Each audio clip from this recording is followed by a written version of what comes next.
I hear you say it. I want to say it, baby. Are you ready? Are you ready? I'm ready. I'm ready. Welcome to Matt and Faz Sports Buzz.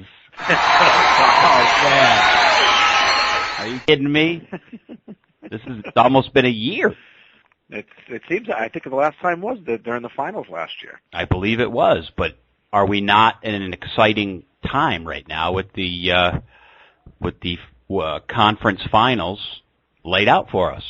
And it always seems to me like the NBA brings us back, brother. Brings us back to the buzz. You and I always love to talk about the NBA. I mean, Faz, who would have thought that we'd be where we're at? Maybe Chicago. But I tell you, Matt, I think there was a major shift in the power rankings right at the trade deadline. I think that Kendrick Perkins trade made a huge difference, as much as some people seem to deny it. And listening to Danny Ainge talk, even he seems to believe he may have made a mistake and he would do things a little bit differently. And Doc Rivers even came out and said today that the change that they asked him if he would have ever made a change in the Kendrick Perkins trade, and he said, I would have done it after the year. That was a starting five that never lost a series. That's a good call. To trade him was just foolish, and it knocked the air out of the wind. I'm sorry, the wind out of the sails of the Celtics, and so yeah, I can safely say that I thought Miami and Chicago would be there in the East. I would have never ever picked Oklahoma City and Dallas in the West. That's news to me, and I like it. It's something fresh. It mixes it up. It's a surprise, sure. Attracting a lot of attention. It's good for the NBA, good for sports, good for Matt and Faz Sports Buzz. Excellent. We're here to talk about it. Faz, we were talking about the Celtics, Boston Celtics, the most storied franchise in NBA history. Mm-hmm. I wanted to just mention about LeBron James, the thing that he said about the Celtics after they knocked the Celtics out. He had given the Celtics credit for laying out the blueprint for bringing three guys on a team that can change the whole team. And he also said that he congratulated the Celtics for bringing out the best in him. And I really thought that was a different LeBron James. I thought that was a heartfelt comment that he made. How did that affect you, Tony? Well, I think you're right. I think LeBron James' image took a huge hit over the last year, starting with the decision and then everything after that. I don't think he had a bad image before that at all, and so I think before that we might have expected something like that from him, and it was nice to actually hear him use some emotions and drop his guard and not be afraid to say something, make himself a little vulnerable, because he's been getting ripped apart. But he handled himself totally improperly during the whole decision and the changeover. But I understood it, and he wanted to go someplace where he could win. And what's wrong with that? Right, I agree. I give him credit for what he said was I need to apologize for the way I did it. I mean, that was an apology to the Cleveland fans, and he owed them that. But as far as the Celtics, coming up with the blueprint, I kind of disagree with that. I know he said that, but I just disagree with it. I mean, the Celtics of the '80s had three greats. The Lakers of the '80s had three greats. I mean, and maybe it could be more media exposure and just kind of the way maybe the media put it in the spotlight. Maybe when you're right, the media is dying for a great team. They haven't had a great team since the Bulls, and since the Bulls, it's been a lot of good teams and good players winning championships, but you haven't had that great dynasty, and they were hoping the Celtics would be that. And so I think the media was really trying to fluff them up. And let's face it, the Celtics of the last 4 years have been a very, very good team. I wouldn't put them on the cusp of great, but I would say they've been a very good team. And I do believe that the Heat have a chance to be great.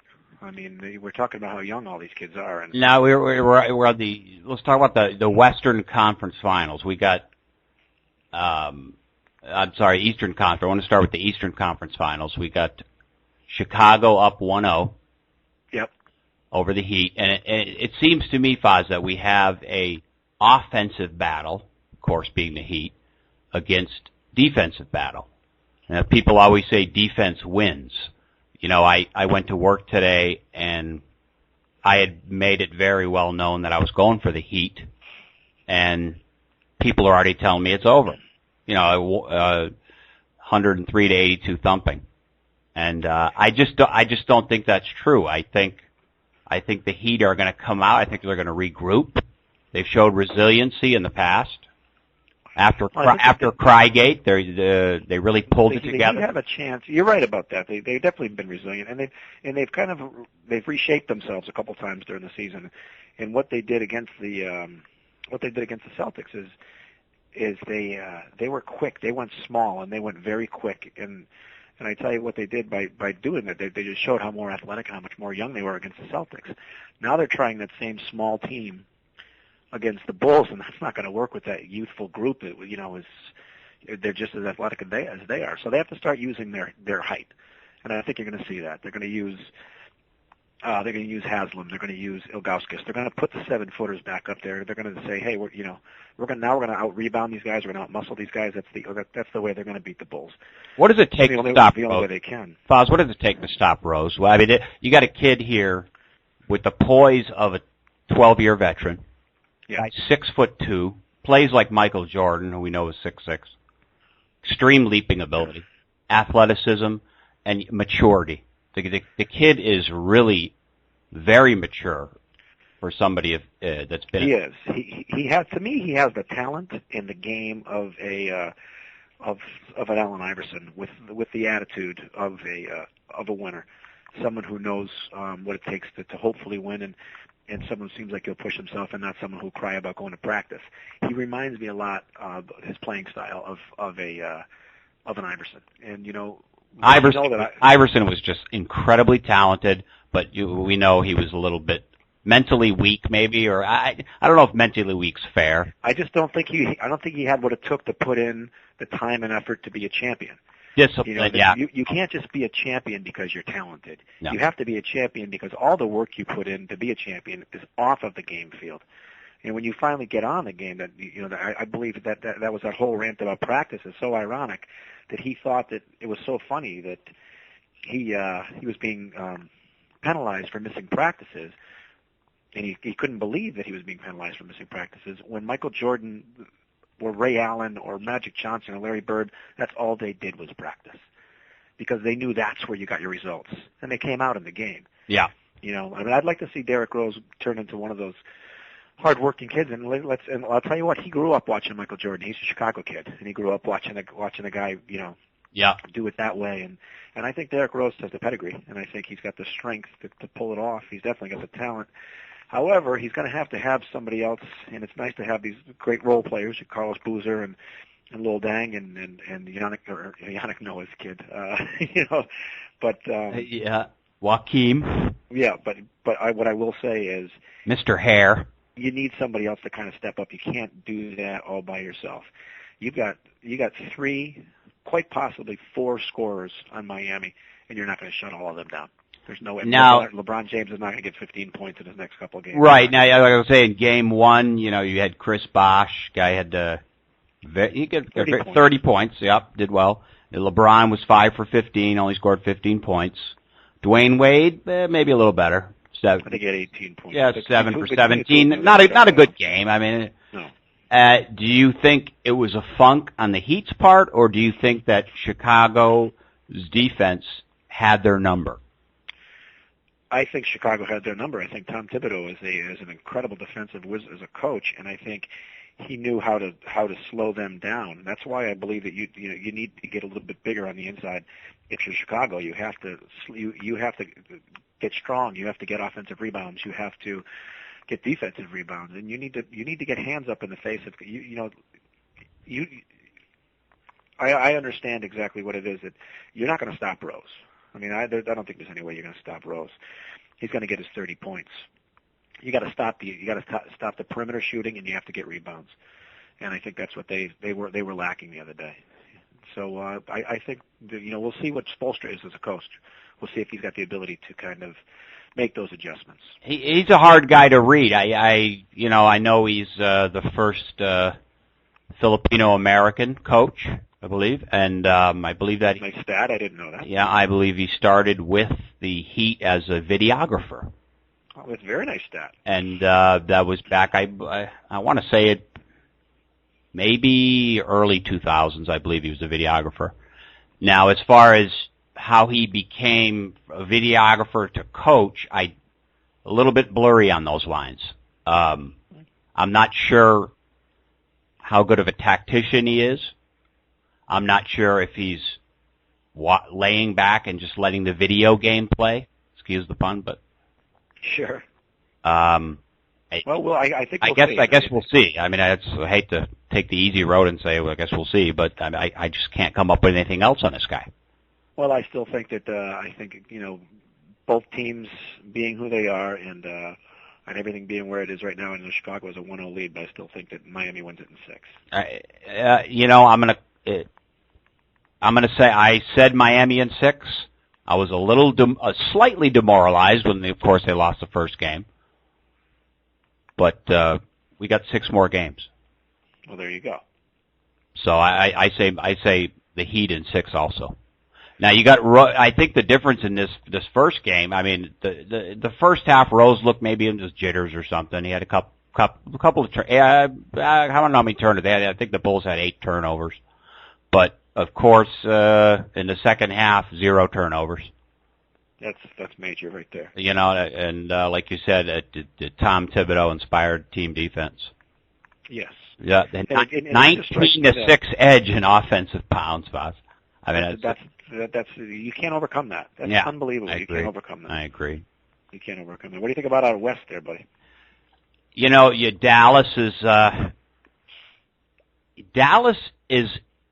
Would you consider the Mavericks a jump shooting team, Tony? Yeah, I definitely would. I think they do a lot of their work, most of their work out in the perimeter. And you saw what they did to the Lakers. You saw especially, it's amazing. He's a sixth man, but he's one of the best sixth men I've ever seen. But that Jason Terry, what he did to the Lakers, he tied Ray Allen's record of threes in a playoff game, and incredible. Then on top of that, incredible. Yeah, Jason Terry's always been up there, but he very rarely gets. I mean, he had what year with Dallas was in the finals, and I believe they got swept. They did. But you play in Dallas, number one. You've never won a championship, and so people know you and know who you are. But my gosh, the guy is so talented. And then you got Nowitzki, obviously, who's he's a 7-footer, but he doesn't play with his back to the basket. He's a face of the basket guy. He's a face-up guy, and he's a perimeter shooter. And he's just one of the best I've ever seen, Tony. I mean, when that guy's on, the rim might as well be 10 feet diameter. I mean, it's just incredible how good of a shooter. He's a great free throw shooter. He has the inside game of my grandmother. I mean, that's a flaw. It's a flaw. It is a flaw, but the guy can still pull down rebounds. He'll give you 30 and 10. I mean, it's just that he's not going to put a power game, up there. But they've got the ability to, they're going up against Oklahoma City, which is a really young team, and a rookie point guard, Russell Westbrook, and then you also have Kevin Durant, who's, in his 3rd year. And so, I mean, these guys are young and they're also inexperienced. And I know it's nice to get that. I thought a fantastic trade for Oklahoma City was bringing Perkins in there. He's a champion. He's 24 years old, and he can help them get that championship mentality. He learned a lot from Kevin Garnett, and intensity he brought with him. And I think that's big. I think that series is up in the air. I really do. I believe Dallas walks away with it. But I tell you, I would not be surprised if Oklahoma City pulled off that upset. I'm gonna say Oklahoma in 7. All year I've been kind of betting against Oklahoma, and I've turned up wrong, and I'm not going to take that chance again. All right. I think you got this kid Durant is explosive. I mean, the guy is so talented. And he's also. I mean, he's just the same not a size big as market. Nowitzki, really. Oklahoma doesn't get a lot of attention just because of the market, and it's a newer franchise. Yeah. Well, of course, it moved over from Seattle, but they weren't getting much love up there either. Ever since Sean Kemp and Gary Payton left that team. Sean Kemp, whatever happened to that guy? That's a blast in the past. Sucking down the beers or what? Yeah, he was a strong inside presence who had no outside game, and once you put on an extra 30 pounds, you're pretty much done when that's the case. That's true. That's a good call. Yeah. So we got game 1 would be tomorrow. For Dallas and Oklahoma City. Yeah. Yeah. I think Dallas takes that series. I do. I mean, like I said, I wouldn't be surprised, and I'm actually pulling for Oklahoma City and out of the last 4 teams that are left. But I think Dallas just has a little bit too much talent, a little bit too much experience, and they have the potential. I know Oklahoma City has their own potential superstar, but Nowitzki is a borderline Hall of Famer, and I think he gets it done. Mm-hmm. And I'm going to say Dallas in 5. It's like if you're trying to understand how Oklahoma City's in the Western Conference Finals, I mean, its 4 best players are age 22 or younger. Sure. I mean, so you got youth there, and you got hats off to the Grizzlies in the semifinals.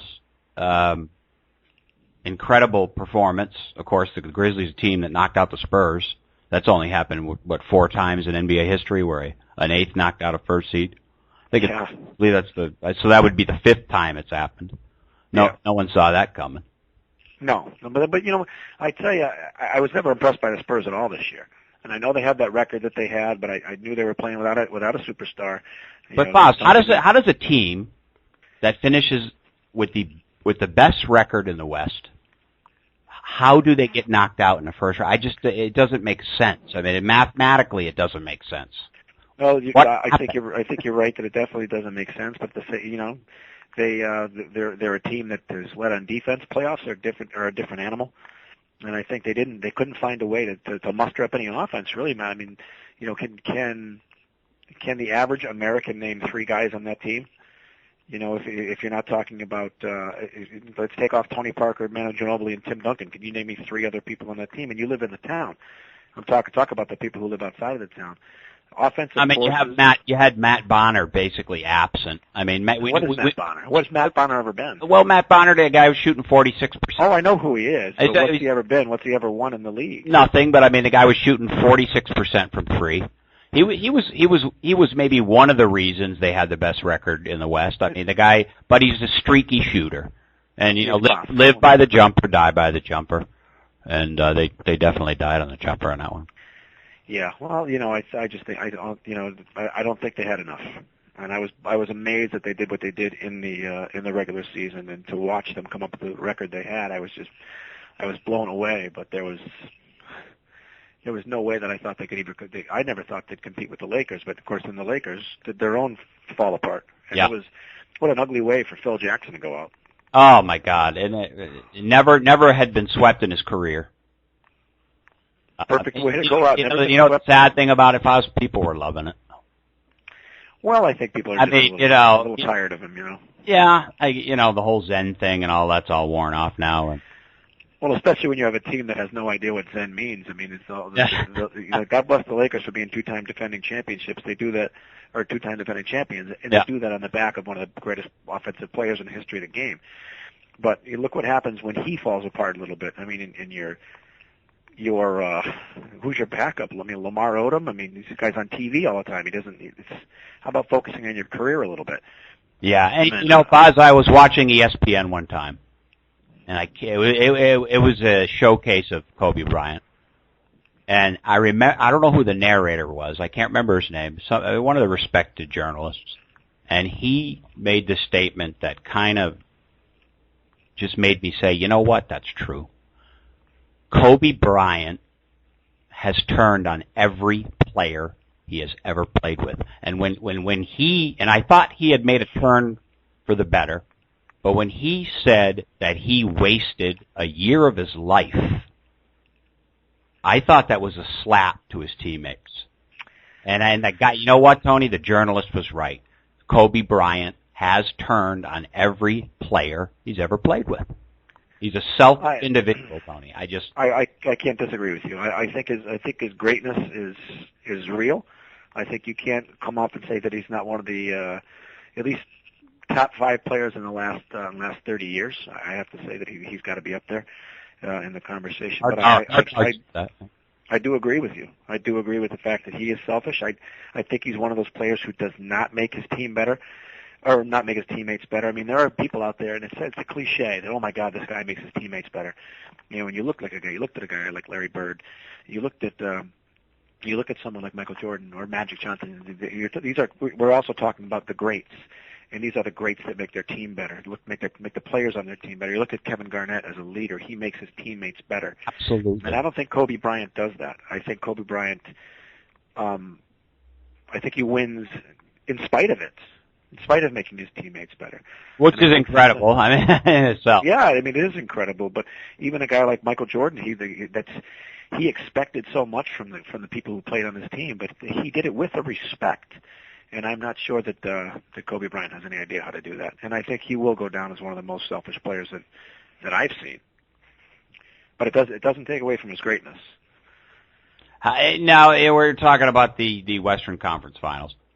What do you have any idea how the Mavericks and the Thunder in the regular season I don't. I'm not sure on the stats. I believe it was maybe 3 games or so. You know what, Matt? That stuff to me that means absolutely nothing. No, I agree. It means absolutely nothing. I mean, Chicago was 3-0 against Miami in the regular season, and Boston was 3-1 against Miami in the regular season, and here's Miami in the Eastern Conference Finals. And so I don't think that stuff means anything. And you got Harden. Collison is one of the Thunder's most valuable players, and he could be one of the most underrated players in the NBA. That's good. That's a good call. So I mean, like I said, you got youth. Dallas has been there before, and they didn't do so well. So I think the pressure is definitely on the Mavericks on this one. As far as I think you're absolutely right. Well, what do they have to lose? They have nothing to lose. So I'm going to go with them in 7 games. Okay, sounds good, brother. So we both got Miami in the Eastern Conference, and we both have a different team in the Western. And we're both evil for not rooting for Miami, but even going for Miami. Well, I'm not What do you think? I'm not pulling for them at all. I mean, do you think that most of the country wants to see the Heat fail as a group? Yeah, I'm not pulling for them either. I just, if we're gonna sit there and analyze and think of who's got a better team and who has better players, I got to go with Miami. I'd be a fool not to. Chicago is more athletic and they're better defensively, and from what I see, I think they have a better coach. But you got 2 superstars and one heck of a role player, and if they can get some point guard play and some bench play, they can't be beat. So that's what they need to do.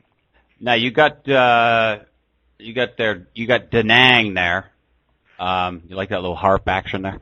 That was pretty cool. Danang was playing defense on LeBron, kind of stuck to him like a magnet.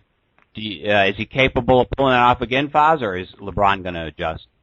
No. Yeah, think that was a flash in the pan, or do you think that was real? No, Lil Dang is a serviceable NBA player, and he's a good NBA player. I mean, he came through Duke. He got great coaching his whole career. Got coached by Vinny Del Negro for a couple of years. I mean, the kid's a player. There's no doubt about it. I'm not going to disrespect him by saying he did a hell of a job the other day. No doubt. But let's face it. Poor Del Negro, Tony. I mean, what the hell happened? That damn Paxson. That son of. Well, obviously. Let me tell you. Paxson. Come on.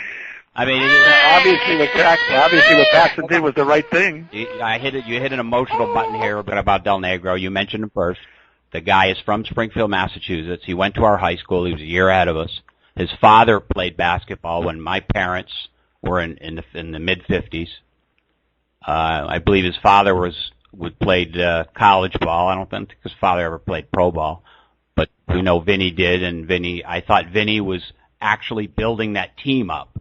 I'm not going to say Del Negro is probably as good of a coach as Thibodeau, but I think it's possible that Del Negro could have this team where they're at now, had it not been for Paxson crying because he pulled on his little top. I think you're absolutely crazy.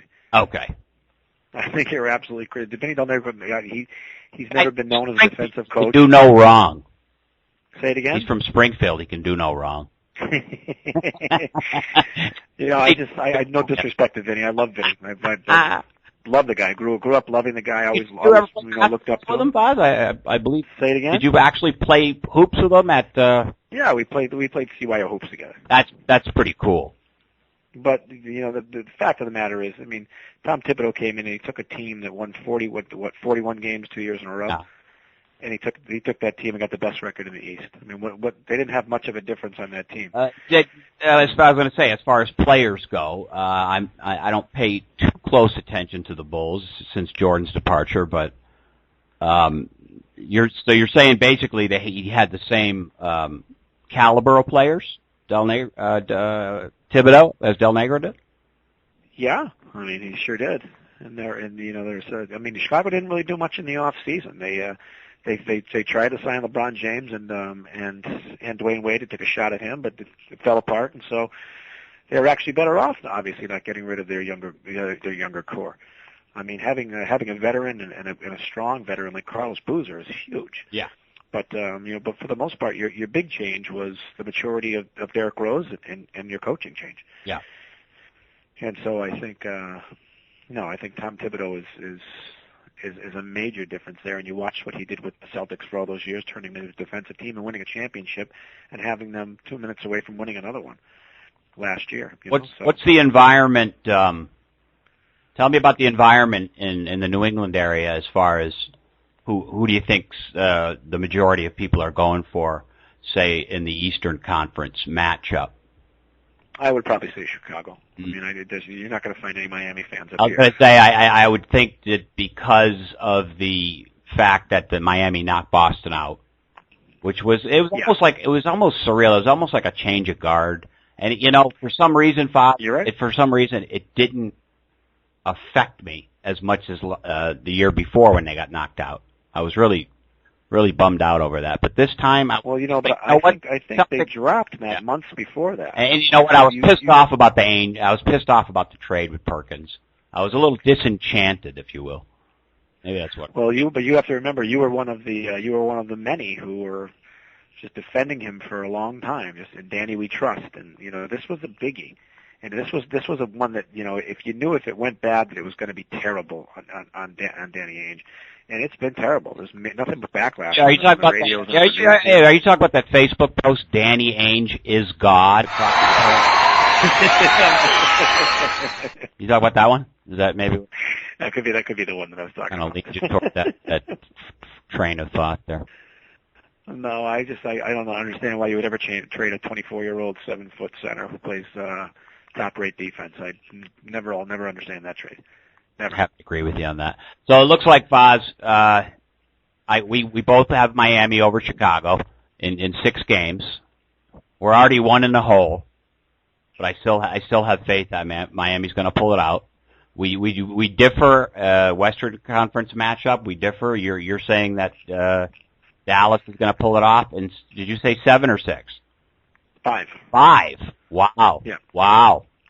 That's ballsy. Ballsy, bro. I like the ballsy call. I got to give it 5 games. Wow. Thanks. I appreciate that.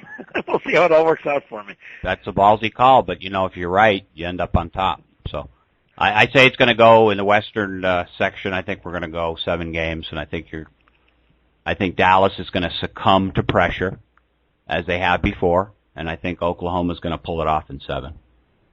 Well, we'll see what happens. I do believe that this this run here to the championship is going to be a possible. It's possibly going to define Dirk Nowitzki's career, or it's going to send him into superstardom and into the Hall of Fame. Absolutely. What happens, Faz? Hypothetically, if the Heat lose, what happens to the Heat as a group? Any changes to the Heat if they lose, or do they flip? Yes, I mean the problem is is the fact that you do have the salary cap in basketball, and what do you do? Who do you sign? I mean, they've got a lot of money tied up into 3 guys, and so it's all going to have to be about a draft for them. They're going to have to try to figure things out, but they're obviously not going to keep their team together the way it is. So I was talking to a physician friend of mine, incredibly knowledgeable about sports. I mean, he's like you. He's a stat guy. He can tell you all the stats, and he understands the game like you do. You understand the game a little bit better than I do. I'm not doing bad, but I consider you the chess master. In basketball, you understand the game very well. This doctor was telling me that in probably a 7-game tough series playoff, that Miami would falter because of a lack of having a bench. Yeah, they have a very weak. Do you agree with that, Tony, or do you think that Yes. You do agree with that? Yeah, we're talking. We're deep in the playoffs already. We're in the Eastern Conference Finals here, and these guys are going to get winded. They're not young, but they're not old. I mean, I don't think it has anything to do with the wind. I think it has everything to do with the fact that they're just not that talented. Other than because you sign 3 superstars to such incredible contracts, then that means you've got 9 other people who have to sign on to this team, and you got no money for them. Yeah. And so if you're getting a guy with no money, who you getting? I guess we're going to find out if it works, boss. We're going to find out. We are, and they have a couple of kids who stepped it up against the Celtics, and maybe they'll step it up against Chicago as well. But Chicago's a very young, athletic team. Uh-huh. So we'll see. We'll see what Miami's got, what Chicago's got. Boz, we're going on a 30-minute time here, and that's it. I can talk to you all night about sports, but all good things must come to an end. Matt and Faz Sports Buzz is back with a vengeance. You'll probably see our show posted on 1,000 different websites all over the world. I once in a while will Google Matt and Faz Sports Buzz, and we're on all kinds of obscure sites. To this day, we're still getting posted, and it was a calling for us to come and do a show. We did a nice show, and I'm very, very happy about it. It felt good, and I appreciate you giving me a call and starting the whole thing up there. Absolutely, Faz. So all right, buddy. Well, let them play basketball. Let's see what happens. Let's have a Matt and Faz Sports Buzz. Maybe like a pregame show once we know who's going to be in the finals, and then we can maybe talk about what happened in the Western and Eastern Conference Finals. Kind of go over what happened, and we'll see who had the better record, brother. Let me tell you something, brother. What do you think, Baz? Sound good to you? I like it, buddy. Baz, always a pleasure. Always a pleasure talking to my cousin in Springfield about sports. My pleasure too, Matt, and I'll talk to you soon. You take care, Baz. Love you, brother. Love you too, brother. Take care. See you. Bye.